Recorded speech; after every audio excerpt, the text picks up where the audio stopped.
오늘 일본 증시는 니케이 지수가 소폭 하락하면서 출발합니다. 트럼프 대통령의 관세 정책 혼란이 지속되면서 뉴욕 증시가 또 하락하자 니케이 지수도 이에 영향을 받은 건데요. 반면 토픽스는 0.27% 오르면서 상승 출발했고 달러의 환율은 148엔대로 오늘 문을 열었습니다. 그럼 지난 한 주간 일합개미의 거래 내역 살펴보시죠. 먼저 5위는 닌텐도입니다. 닌텐도는 오는 4월 2일 닌텐도 다이렉트를 통해 닌텐도 스위치 2를 공식 공개할 예정인데요.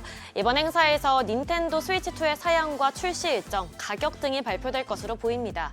초기 판매량은 전작보다 높을 것으로 전망되는데 토요증권은 출시 후 3개월 동안 600만 대, UBS증권은 800만 대 판매를 예상하고 있습니다.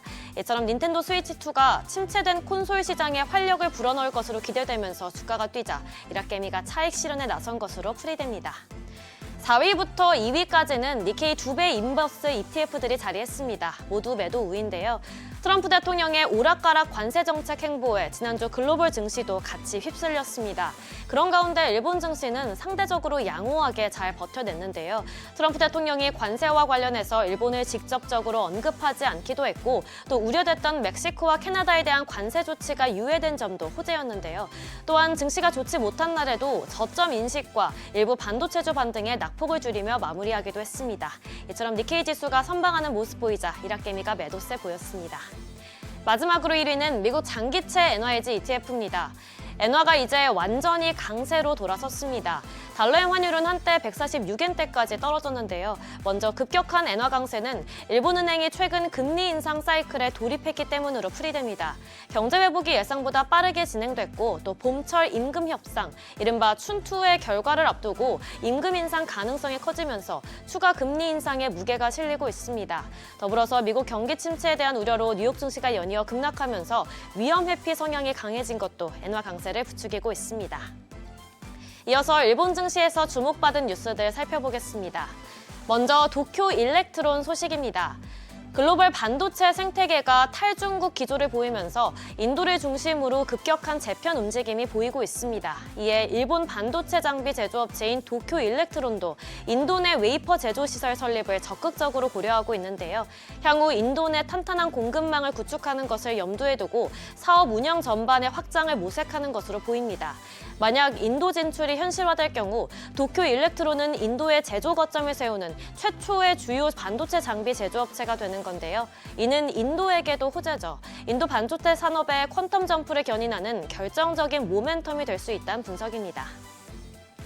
다음으로 세븐일레븐 소식입니다. 대대적인 변화가 있을 예정인데요. 우선 지주사인 세븐앤아이 홀딩스가 미국 자회사의 상장을 추진합니다. 미국 자회사 세븐일레븐의 기업 공개를 추진해 뉴욕 증시에 내년 하반기까지 상장시킬 계획인데요. 또한 이토요 카도와 외식 사업 등 비주력 사업을 묶은 중간 지주사 성격인 요크홀딩스도 미국 투자펀드인 베인캐피털에 매각하기로 했습니다. 다만 재출자에는 참여해서 지분 40%는 보유할 계획인 것으로 전해졌는데요. 회사는 이렇게 상장과 매각을 통해 확보한 자금으로 2030년까지 2조 엔 규모의 자사주 매입 등에 활용할 예정입니다. 마지막으로 일본 기업 관련 소식입니다. 우리나라와 달리 일본은 상장된 자회사를 자진 폐지하는 움직임이 활발합니다. 일본 금융당국의 정책적인 압박과 투자자들의 강력한 주주 환원 요구에 일본 기업들이 스스로 중복 상장을 해소하는 결정을 내리는 건데요. 도쿄증권거래소에 따르면 지난해 상장 폐지된 기업은 94개로 2013년 이후 11년 만에 최다를 기록했습니다. 이 중 20개는 경영자 매수 방식이고 65개는 인수 또는 모회사의 자회사로 편입되는 방식으로 상장 폐지됐는데요. 그중 일본 최대 유통기업인 이온도 자회사 이온몰과 이온디를 완전 자회사한다고 발표했습니다. 지금까지 일본 뉴스 전해드렸습니다.